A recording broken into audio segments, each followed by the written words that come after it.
The night shift horror. Sarah had just started her new job as a security guard at St. Vincent's Hospital, a once thriving medical center that had partially shut down years ago. Only a few departments remained operational, while the rest of the hospital was abandoned, left to decay in silence. Her shift started at midnight. The security office was small and dimly lit, its outdated monitors displaying grainy footage from the surveillance cameras scattered throughout the hospital. The screens showed mostly empty hallways, save for the occasional doctor or nurse passing through the main floors. However, the West Wing, the oldest part of the hospital, had been closed for years. No one was supposed to be there. Yet, as she sat watching the cameras, something caught her eye. One of the monitors flickered, displaying a faint movement in the West Wing. Sarah leaned forward, her pulse quickening.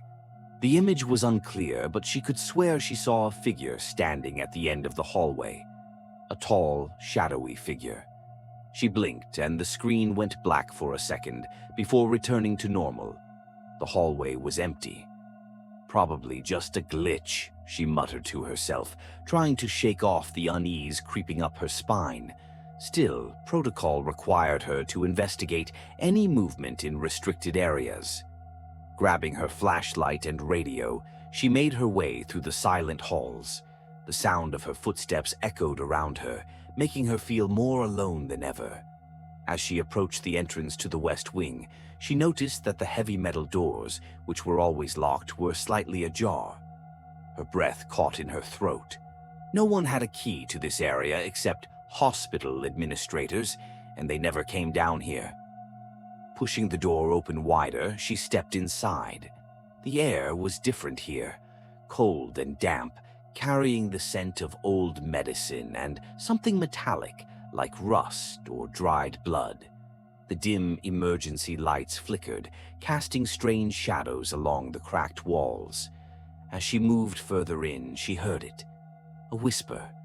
At first, it was so soft that she thought she had imagined it. But then it came again, clearer this time. "Help me." Sarah froze, gripping her flashlight tighter. "Hello?" she called out, her voice barely louder than a whisper. No response. She scanned the hallway with her flashlight, the beam cutting through the darkness. The hospital rooms on either side of the corridor were empty, their doors slightly open, revealing broken beds and old equipment covered in dust. Then she heard footsteps, soft, shuffling steps, coming from the room at the end of the hall. Her heart pounded. Every instinct told her to turn back, to leave, to report this and let someone else deal with it.